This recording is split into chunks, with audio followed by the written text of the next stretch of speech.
Hi everybody, I hope everybody's doing good. This is our first session of our online class. So I'm sort of suffering from a kind of a heavy cold. Hopefully it's not the coronavirus or anything, but every once in a while I start coughing, etc. So I decided to record this first lecture to give you guys as clean a lecture as possible. And then hopefully from starting next week, we'll start doing the live Zoom sessions that will also be recorded so you guys can check it out online. All right. So, let's start where we were before the break. It's been a little bit of a pause. So let's review some of the stuff we were talking about before. So remember that this all started or after the midterm when we were talking about diodes. Our next step was the sort of a search for amplification.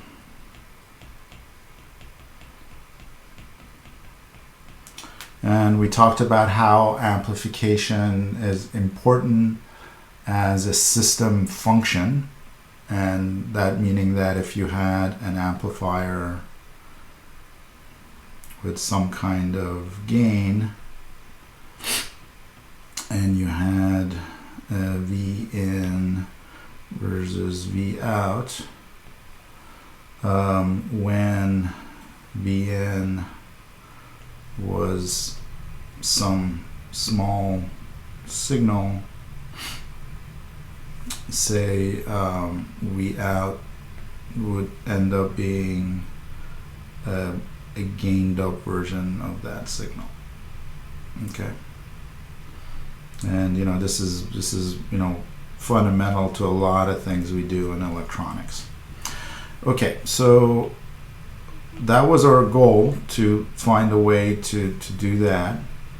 And so we saw how if somehow we could come up with something called a voltage controlled current source. So we draw it like this, and let's say this has a certain current. Say this is our box. This has a certain current, so K times V in, where Vn is here.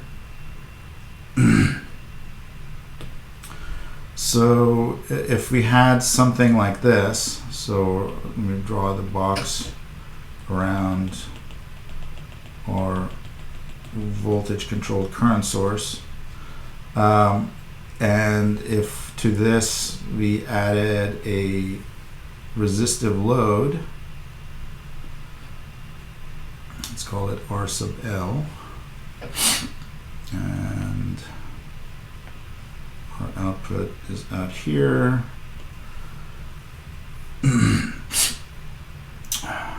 Once we do all that, then V out in this kind of case is equal to minus K R sub L V in. And this factor, KRL, is indeed our gain. KRL is the voltage gain. Usually they signify gain by the letter A. Okay, so basically if you had this voltage controlled current source, we could get an amplifier. In this particular case, it has a sort of an inverting amplifier. Notice the minus sign. But for all purposes, whether you have an inverting amplifier or a non-inverting amplifier, it's really the same thing. So anyway, the voltage controlled current source was the key to our amplifier. And then we described a semiconductor element that could act like this. and that was our bipolar transistor. In fact, the MOS transistor can do the same thing, but we've started our discussions with the bipolar transistor. Okay, so that is a device that looks like this from a circuit standpoint, from a schematic standpoint. It has 3 terminals. I can only move my screen up here. Let's see, why doesn't it just want to move up?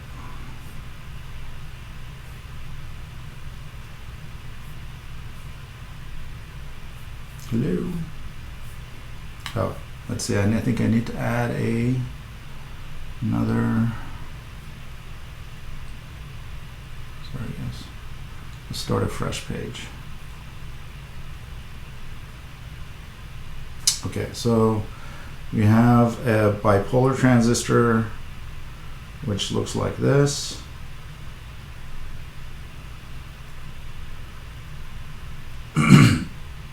Remember, from a symbol standpoint, the side with the arrow is the emitter. So that's the emitter. We usually just write E, the base, and the collector, C.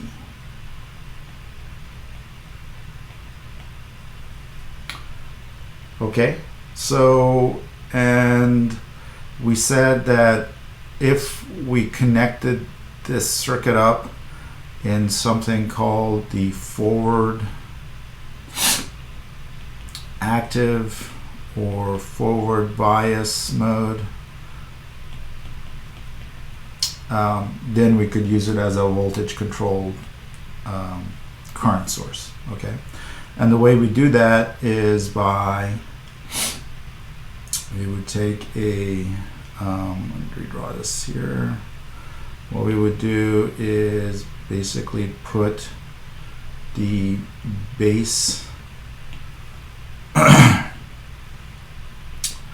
we put the base emitter junction in forward bias. So let's say this is VBE.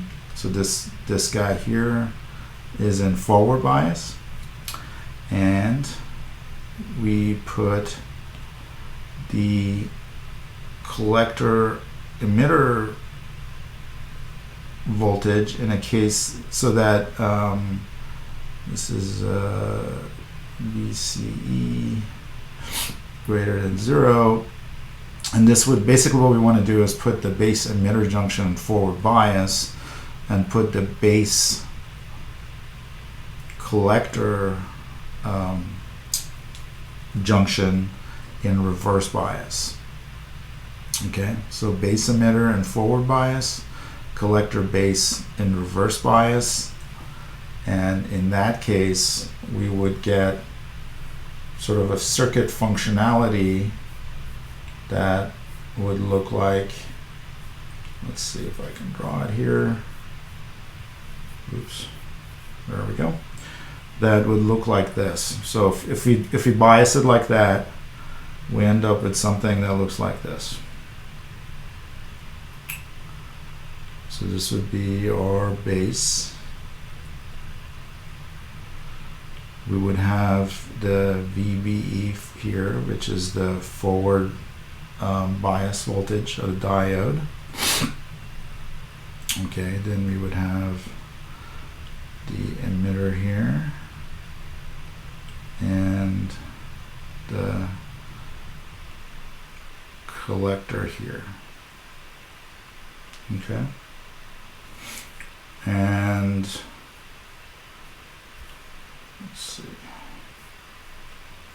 this is part of soldier. Okay, so and then we notice that, and this is again only when we've got it biased in this way. Okay, it has to be biased in this forward active mode to look like what I've drawn there below. Okay, so if you've got it biased, it looks like this from a circuit standpoint. And now if I draw, let's see,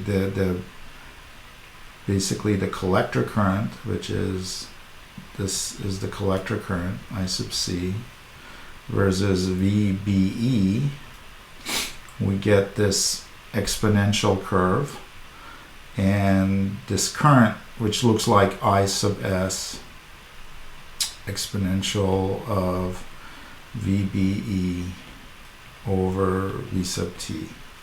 Remember, this V sub T was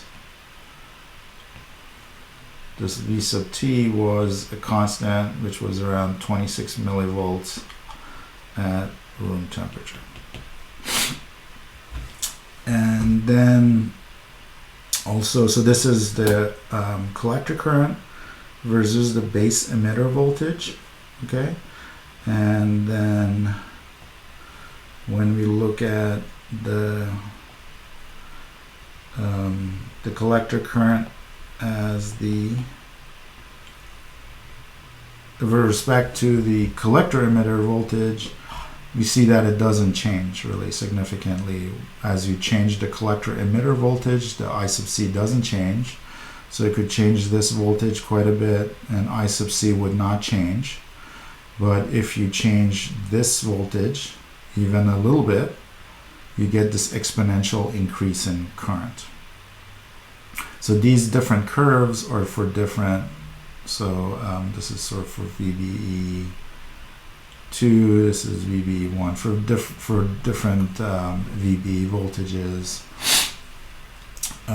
you'll end up getting different I sub Cs. But as you change VCE, you don't get a change in I sub C, okay, which looks like a current source, a voltage controlled current source, which is what we were looking for. Okay, so let's see if I can add another page somehow. Can I do that? No?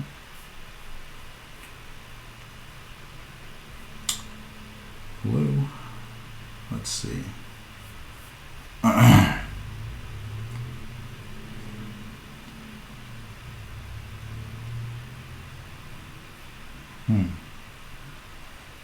Sorry guys, I'm trying to run this in my iPad along with my PC and it's not doing so great.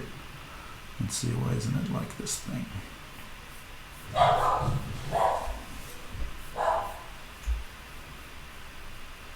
Okay, finally.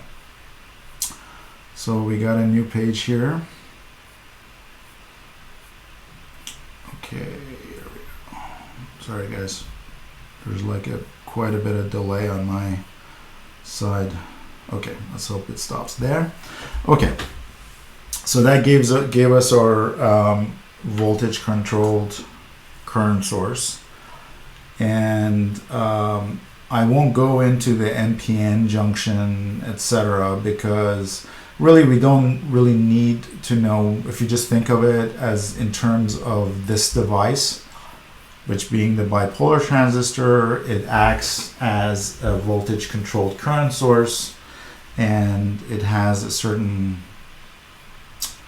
output current as function of input voltage. That's really, all you need to know for circuit design. Incidentally, by the way, I forgot to mention the base current. So this is a collector current. There's some current into the base, and that base current is less than the collector current by a factor called beta. Okay, and this beta is, ranges between, it's got quite a range between say 50 and 250, and that's like the current gain basically from the base to the collector. So you do need a small amount of current going into the base just to keep the device on, but really the action is you are changing VBE and getting a change in collector current. Okay, so now let's look at a few examples. Okay, so sorry guys, we got this delay here. Come on.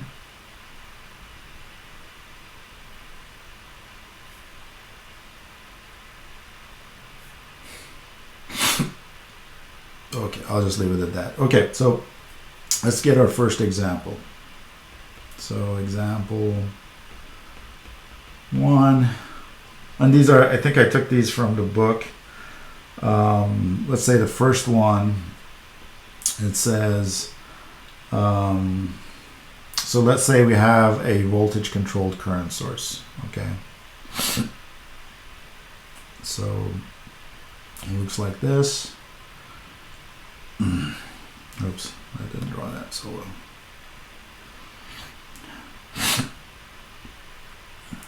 Okay, so KVN, this is a current.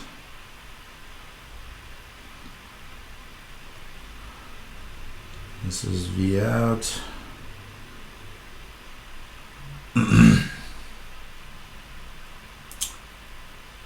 So let's say we had this voltage controlled current source.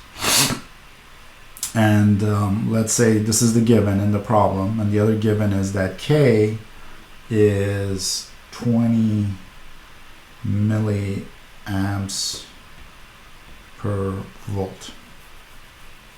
Okay, so those are the two givens: voltage controlled current source and the K constant. Okay, and notice, by the way, K looks like 1 over resistance, or 1 over, whoops, or 1 over ohm is the units of K.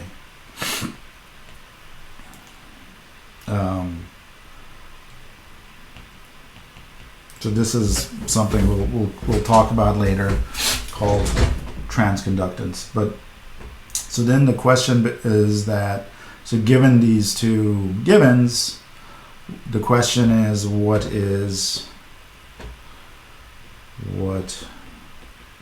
value of R sub L, let's say if we had a R sub L that we would drop down. Okay, what value of R sub L would we need? Value of R sub L is needed for 15, a gain of 15. Okay, so voltage control current source, we have a value for K, and let's try to figure out R sub L to give us a gain of 50. Okay, remember that when we had this kind of circuit connectivity, what we ended up with as an equation was V out is equal to minus K times R sub L V in. Okay, so R sub L, or sorry, so what we want, so what we really want is, so the question is, we want V out is equal to minus 15 V in. Okay, so it's pretty simple. K R sub L is equal to 15. R sub L is equal to 15 over, we already said K is 20 milliamps per volt. Okay, and this gives us 750 ohm for R sub L. Okay, so that was our first example. Okay, so let's talk about, let's go to example 2. Let's see here. Let's see if I can get a, oh good, okay.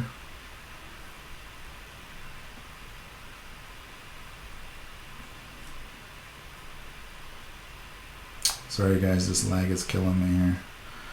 Okay. All right. So the second example is let's say we have that same amplifier, right? So same voltage controlled current source, same amplifier, right? So we had Vn, and then we have this K1 V in, and this is the voltage controlled current source, and we have a load resistance to get us our voltage gain. Okay, let's see, V out, V in. So the first question is, so this is the part of the voltage controlled current source, okay, and R sub L is the external rod.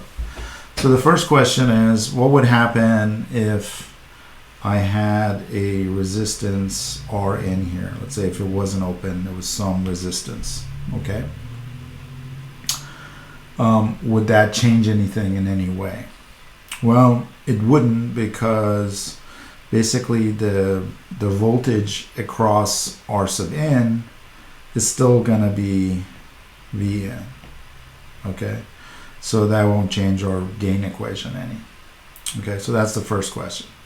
Second question is, let's say we had R sub n, but let's say in addition to R sub n, we also had a series resistance.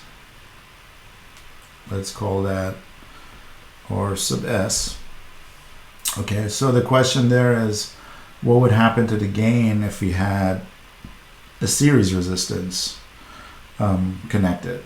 Okay, well, in this case, you would have a difference, because what would happen is sort of your, V1,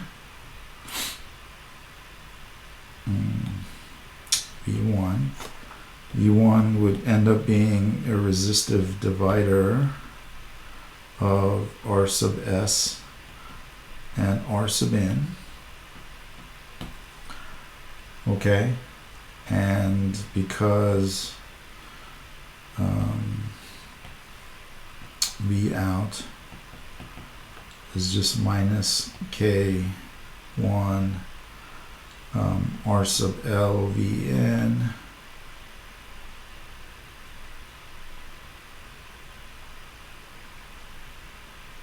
V1 R sub L V1, oops, okay, V1, and we just basically plug in V out is equal to minus K1 R sub L R in over R sub S plus R in. Okay. So basically, let's see what we want to. So anyway, that's what that becomes if you had a series resistance. Okay. So that was example 2.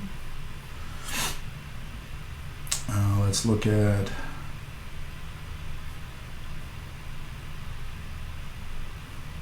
example 3.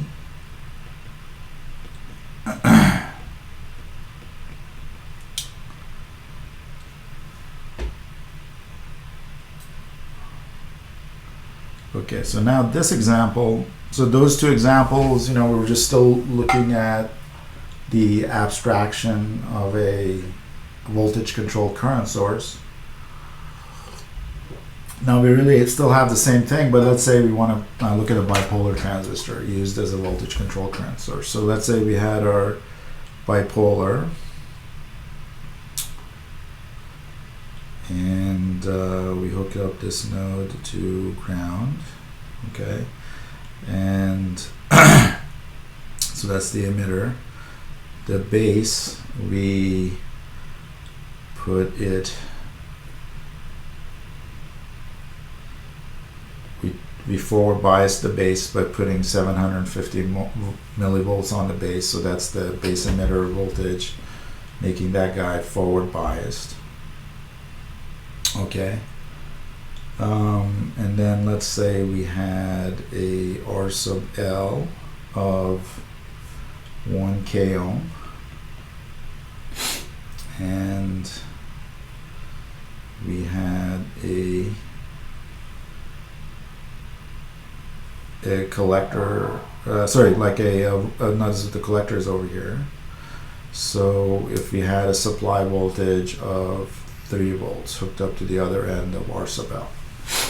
So that's a given, the circuit. And then the other thing that's a given is the I sub S, or the sort of the leakage current or reverse bias current of the base emitter junction is 5 times 10 to the minus 16 amps. Okay. So the question is, so this is, let's call this the output voltage. So the question is, what is this output voltage V out? Okay. So to do that, first thing we do is we calculate the collector current. So that's the current going through here. So I sub C is equal to I sub S E to the VBE over VT. Okay, so plugging in all the numbers. I sub S we got from, we had it from here, so it's 5 times 10 to the minus 16 amps. And we have an exponential. VBE we have, it's the 750 millivolts. And VT we have, because this is our constant, 26 millivolts at room temperature. Okay, so we put 26 millivolts here. And if I did my calculations right, this will be 1.7 milliamps is our collector current. Okay.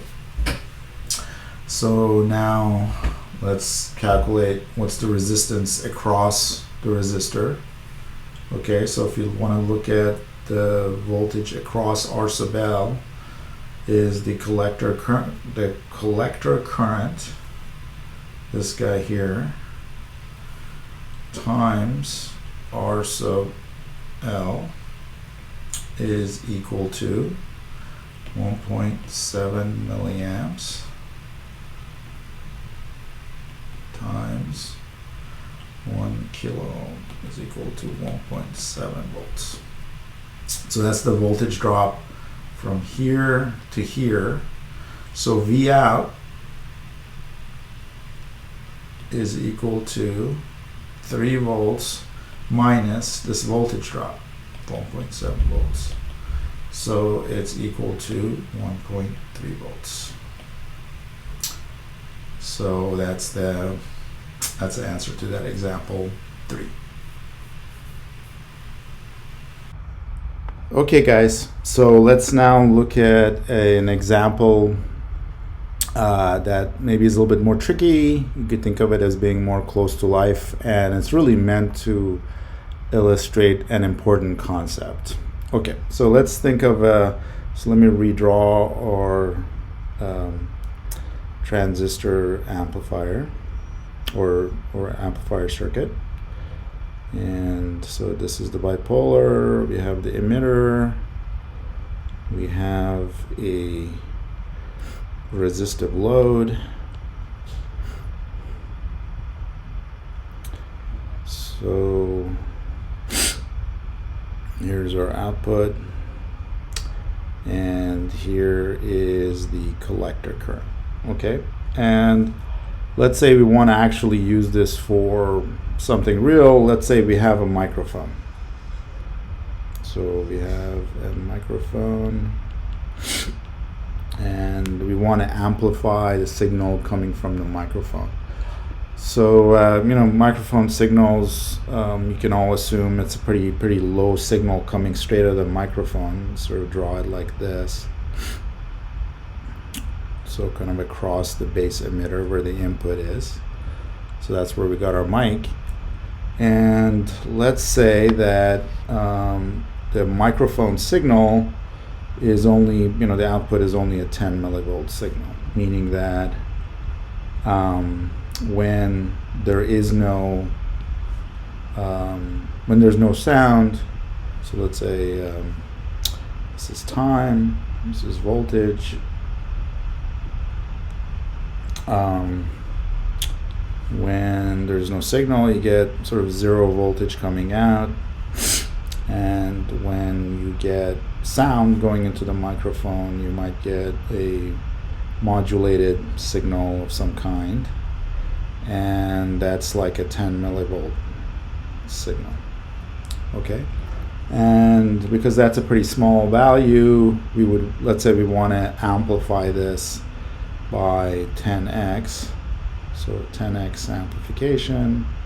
So we want a signal that so V out, we want the change in V out to be, let's say, 100 millivolts. So 10 millivolts in, 100 millivolts out.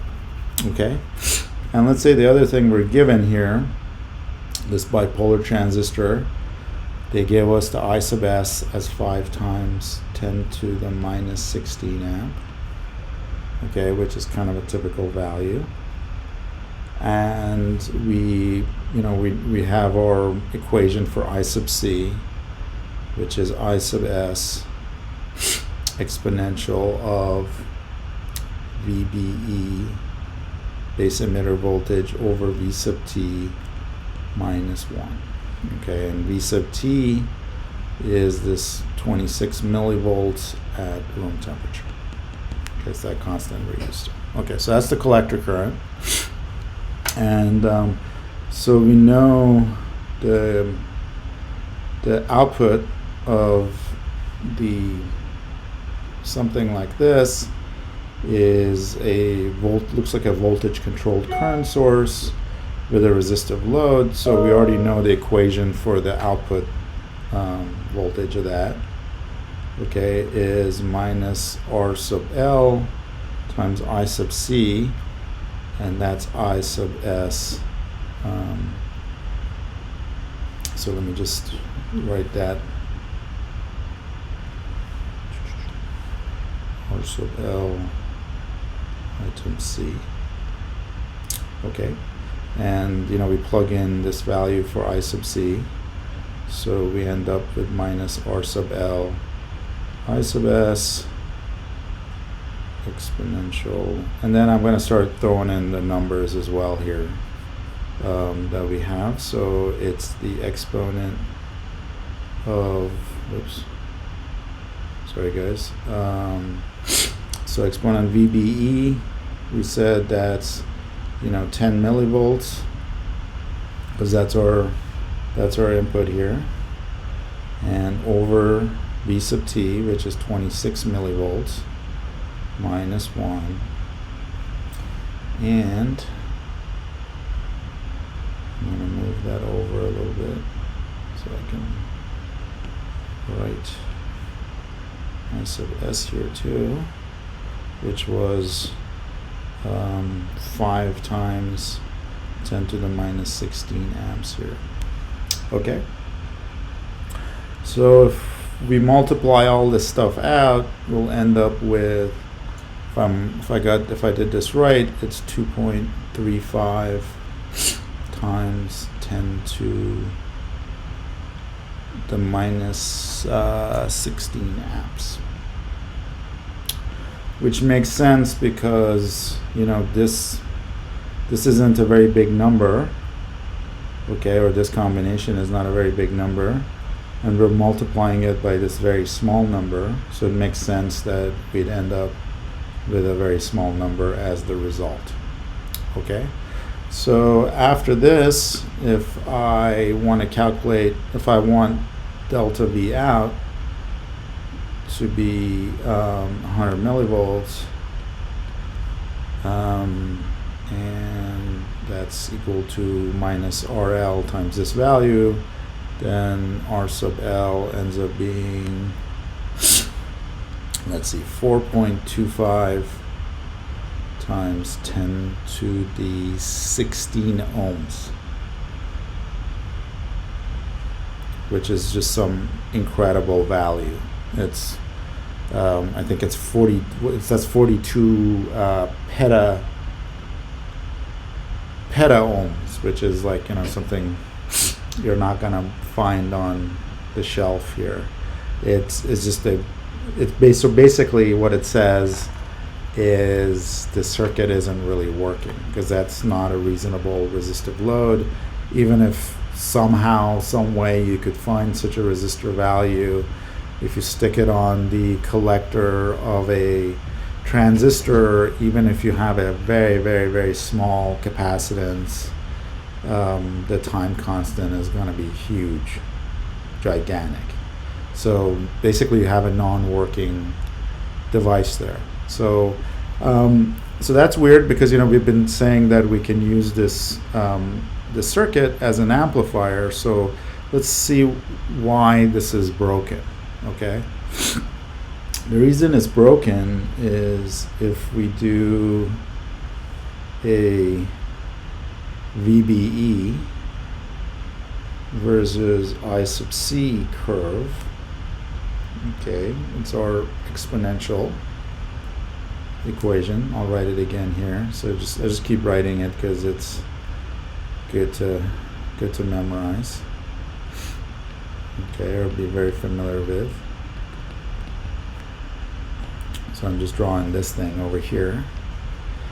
So the problem is that because we've got the microphone connected directly into the bipolar transistor without doing anything else, we're just we're just down here in this operating region. We draw it in red. We're down here. We're going from 0 to 10 millivolts. Okay, and so we have correspondingly a very, very small delta I sub C. It's times 10 to the minus 16, as we said, very small number. So this curve immediately tells you what you should try to do, which is you try to somehow use the change in I sub C versus VBE up here somewhere. So for example, let's say somehow our 10 millivolt change was started at 750 millivolts, okay, and went to 760 millivolts. Just because we're on this steep part of the curve here, okay, we would end up with a much higher change in I sub C. So just again plugging in the numbers, if you were at 750 millivolts, you start with 1.7 milliamps and go up to roughly 2.48 milliamps. So you would have, I think that gives us a 780 microamp change in I sub C, and compare that 780 microamp to, I don't know, what was 2.35 times 10 to the minus 16 amps. And you see that this I sub C is a much higher change for the same delta 10 millivolts. So notice both of these deltas. So this change is 10 millivolts and this change is 10 millivolts, but here we're getting a much higher current difference for the same change in voltage. Okay, and in fact, if I was going to calculate R sub L,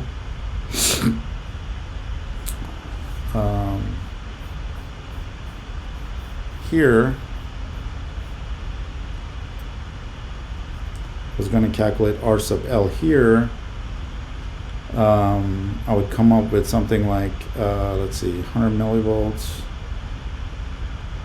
over 780 microamps.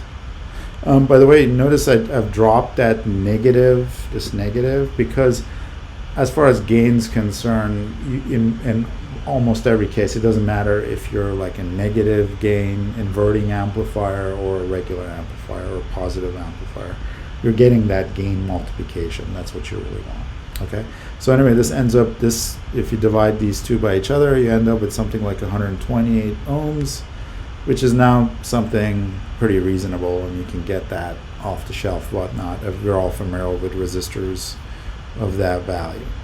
Okay, so now let's say, how do we get this thing? How do we end up in this happy place over here instead of this really unhappy place over here? So now let's redraw that circuit.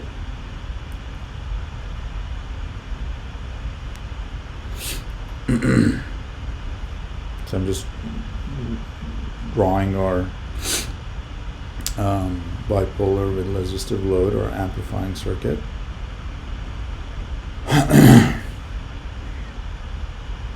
And let's say we still have it, we still have the microphone going there, but this time, instead of having the microphone's other end go into the ground, we actually put a battery here that's 750 millivolts, 750 millivolt so-called bias voltage. So basically, if we looked at this signal, whoops, sorry guys, I have a little bit of a lag here, or a lot of lag, so it tends to scroll up too much. Okay, so if I was going to look over here, so what's going into sort of my VN now, instead of this thing, so if this was time, this was VN, instead of the signal being down here, what you would have is, when you have no signal, so let's say that nobody's speaking into the mic, everything's quiet, there's no input signal, you'd be at 750 millivolts.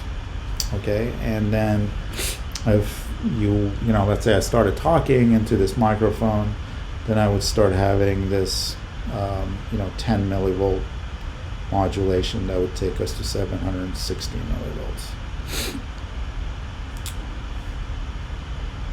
And by doing this, what we've done is end up being on this part of the curve as opposed to this part of the curve, to be able to get a reasonable R sub L and get our times 10 amplification. Okay, so this concept, the concept of having a certain voltage or current to put your circuit in the right, in a preferred mode of operation, is called biasing. Okay, biasing. So this means to provide proper voltage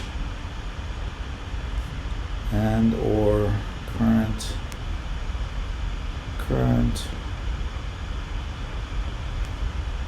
so that the transistor can act as can be a good amplifier. Or, right now we're talking about amplification, or let's say if you're using the transistor for something else, so in order for the transistor to be able to act in a proper way. And this is in the absence of a signal.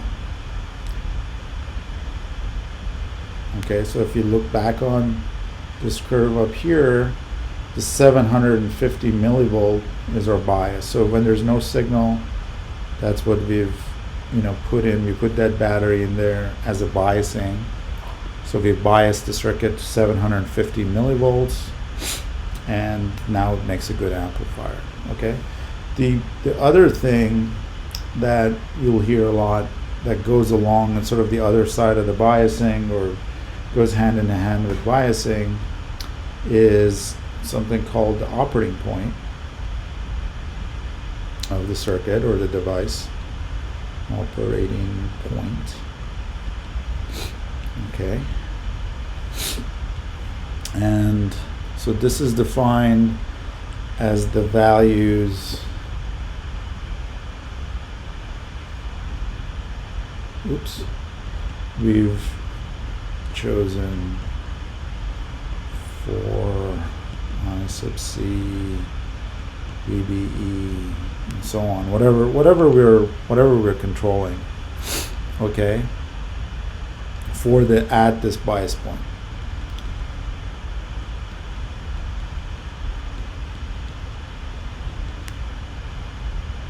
So for example, in our example here, our example up here, what we have is, VBE is 750 millivolts, and I sub C is 1.7 milliamps. Okay.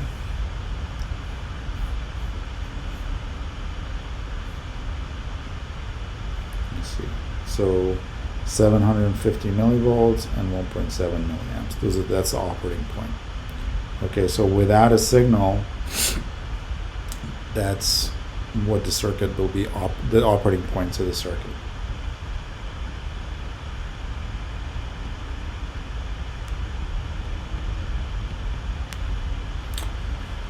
Okay, so that's good. Now let's,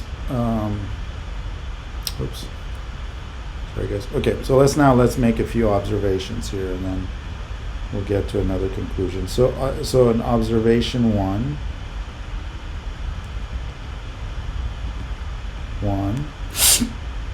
So we already, we started the lecture off with that a bipolar transistor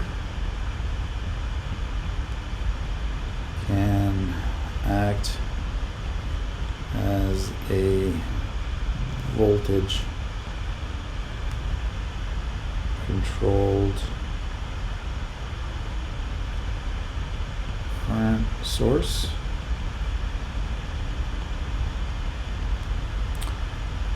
And which means that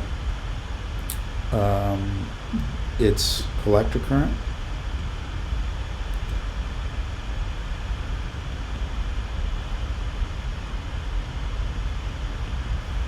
or I sub C changes in response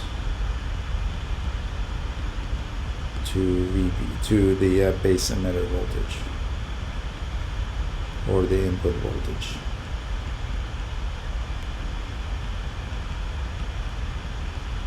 Which we call VB. Okay. And another part of this is that it doesn't really respond. So I guess another part of this is really that I sub C does not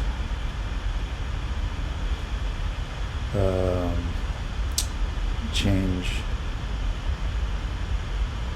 with the collector emitter voltage. Okay, so that makes it a good voltage control current source. Second observation is that as we just saw, the operating point, so how we bias that circuit, determines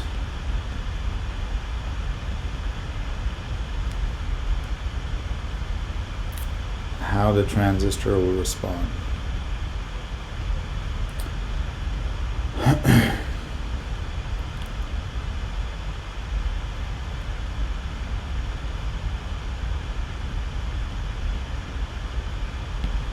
Okay. So those are the two observations. And so, which kind of leads to the question, so that, the operating point determines how the transistor will respond. So, which, this all gives us the question, well, what is a good operating point? So what operating point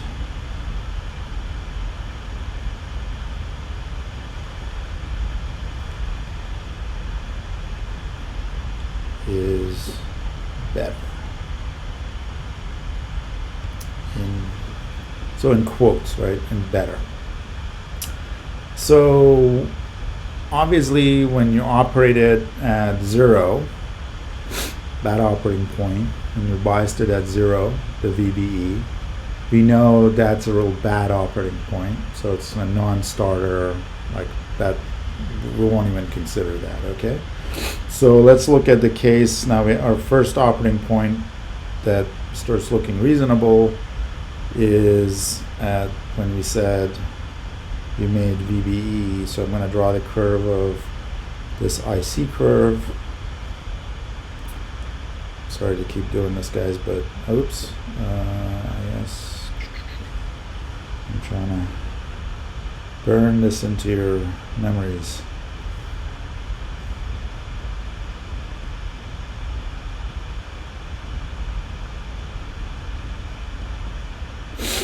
Okay, so I'm just drawing that curve, this exponential curve. So the first thing we looked at, first good place was, we were in this 750 millivolt operating point. So the signal went from 750 to 760 millivolts, and that went from 1.7 milliamp to I don't remember. I think it was 2. I forgot, it was 2.48, I think, milliamps. But anyhow, the delta I sub C ended up being 780 microamps. Okay, so that was one operating point, which was a reasonable one. But let's say we end up like we're not stuck to 750 millivolts. So what if I just draw the same I sub C curve versus VBE? So the same exponential, it's intended to be the same one.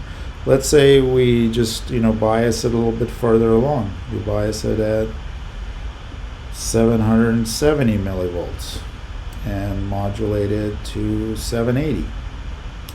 So this is 780. So the same 10 millivolt swing, but then we just operate it at 770 instead of 750. Now you go from 3.6 milliamps on the output to 5.3 milliamps. Again, I'm just plugging in this the different VBEs into this thing, and we got the I sub S, at the very top. Okay. And this delta I sub C is 1.7 milliamps.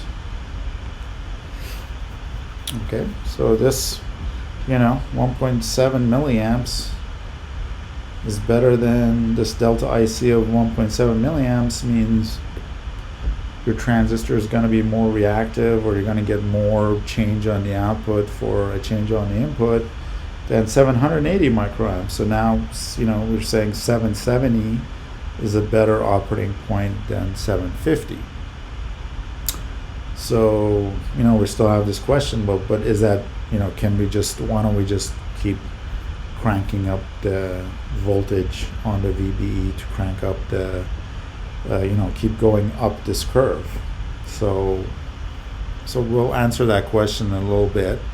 But so let's first, to help answer that question, let's define a concept, which is intended to basically give a definition to this concept of the transistor behaving or being responsive in a certain way.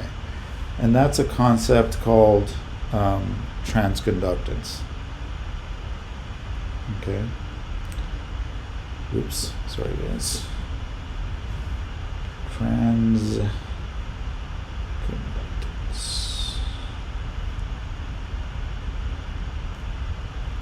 Okay, very important concept. Okay, so this just basically says how well does the transistor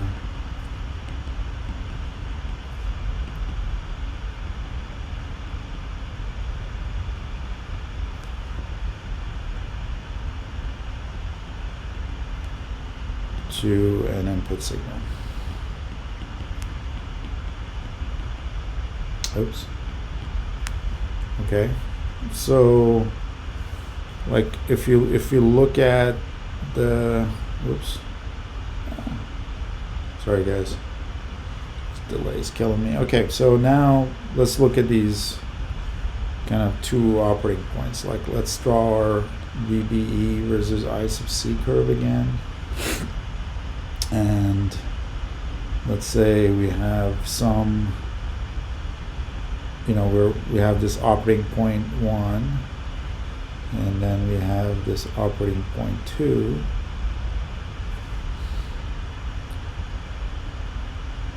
And operating point 2 gives you a much, we just said it gives you a bigger change in current for change in voltage. So basically the definition of GM, it makes sense to give this definition of transconductance as change in the collector current with change in the base emitter voltage. So this is the definition of conductance.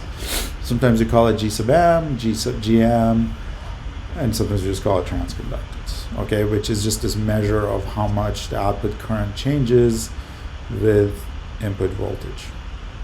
Okay, so looking back on our cases, and again, I'm because of my lag, I want to just redraw both cases here. So case 1, I want to scroll back up. So I'm going to draw it. Let's say we were at, so this is VBE, I sub C, we were at 750 millivolts, went to 760 millivolts, and that gave us a current of 1.7 milliamps and a delta I sub C of 780 microamps. Okay, so if I just plug this into this equation here, okay, for GM, for transconductance,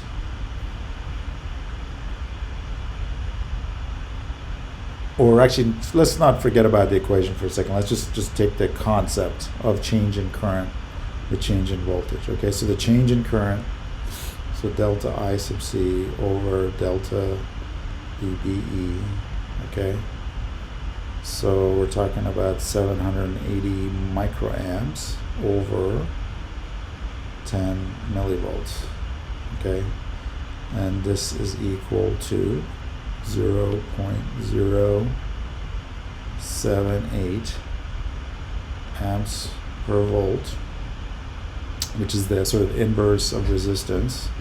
And this thing, just like resistance is, it's ohms, volts per amp is ohms, amps per volt is called Siemens, just like the company, and it's represented by capital S. Okay, so just remember it's capital S, small s is used for seconds, capital S is used for Siemens. So here, like for example, this is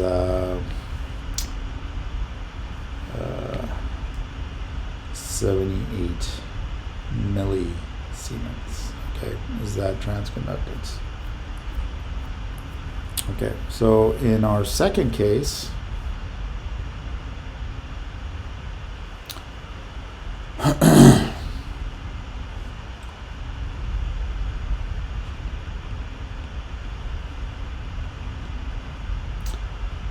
Okay, for the same curve again, we started off at 770 millivolts and went to, we still have a delta of 10 millivolts. We went to 780, but anyway, we ended up going from, what was it, 3.6, I guess, milliamps to 5.3 milliamps. Okay, or a delta I sub C of 1.7 milliamps. Okay, so if I do this transconductance calculation, I end up with 1.7 milliamps over 10 millivolts, or 0.17 Siemens. Okay, so of course we see that GM2, or transconductance 2, at a higher bias point is higher than GM1 at a lower bias point. Okay, so that's sort of without looking at the equation. Now we can drive the equation of GM also, of transconductance. So GM is DIC dVBE. Okay, so we know the equation for I sub C. Okay, my favorite equation here. And it's I sub S exponential VBE over VT minus 1. So we're taking the derivative respect to VBE, so we end up with I sub S over V sub T exponential of VBE over VT. Okay, so basically transconductance, or GM, if we plot it versus VBE, so normally you're used to plotting I sub C, but if I plot G sub M here, we'll see that it's also an exponential. Okay, but another interesting thing to observe is that this top part here, this part, is just equal to I sub C. Right, so I can also write G sub M in a real nice simple way as I sub C over V sub T. Okay, and again, V sub T at room temperature, we think of it as a constant of 26 millivolts. So it's kind of a really bit of magic there, transconductance of a bipolar transistor. So if I now graph the transconductance as a function of I sub C, we'll see it's just a line, right? Because it goes to, as a function of I sub C, it's this equation here, which is just a line. And now this shows us why the very first case we looked at, when we plugged in the microphone straight into the bipolar transistor, was such a bad case, is because our I sub C was 0, so we were over here. Our VBE was 0, which meant that I sub C was 0, which meant that the transconductance was 0. And so it started off at a very bad spot for the transconductance. So that kind of explains why that is, and why we would want to have a better transconductance. Okay, so just incidentally, by the way, a good number to remember is, again, because of this equation, is just a function of I sub C and a constant. You can say that if I sub C, this is sort of a good rule of thumb, because usually these are the kind of numbers you deal with, is like a milliamp, then the transconductance is approximately 0.04 Siemens. Just sort of a number to remember if you want, but you can always calculate, obviously. Okay. Okay, so we see that the objective of biasing a transistor, is to create a certain transconductance. You want to get biasing it here was like a bad idea, right? Because we created a really poor transconductance. But we noticed if we bias it at like we said, the first case was 1.7 milliamps, which corresponded to a VBE of 750 millivolts. That gave us a better transconductance. So that was what we were trying to do, is we were trying to get a better reaction. A higher transconductance means you'll have a better reaction, a bigger change on the output for a given input. Okay, so now the question is, so going back to our original question, is which is a better transconductance, right? We ended up with two cases. Let me see, at the risk of having scrolling issue here. So let's say in these two cases, okay, let's looking at, the question was which one of these guys is better, right? Is the operating point of GM1 better, is a better transconductance, or is GM2 a better transconductance? Well, GM2 is a higher transconductance, and so it's better than GM1, right? So does that mean it's a better operating point? Well, there's always a price to pay, and in this case, the price is a higher power consumption. So notice that in order to get the GM2, we had to operate at 3.6 milliamps was our operating point. Okay, whereas GM1, the operating point was 1.7 milliamps, so about a factor of 2 less.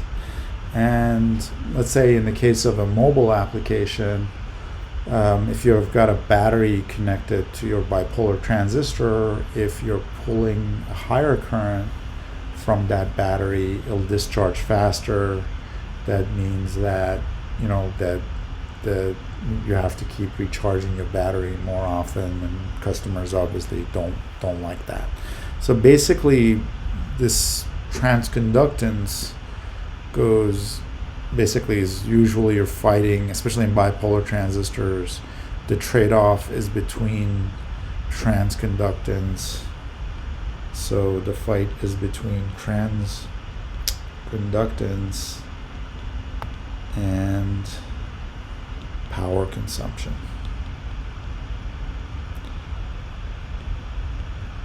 Okay, so either you're given a power consumption budget and you basically bias your transistors to get the highest transconductance you can under that budget, or you're given we'll see how transconductance affects other things, but let's say some other specs, and then you can say what the power is.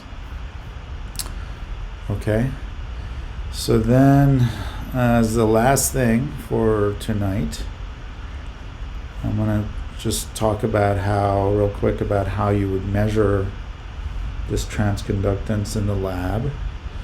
So what we would do is, let's say you had a bipolar transistor and you wanted to measure its transconductance.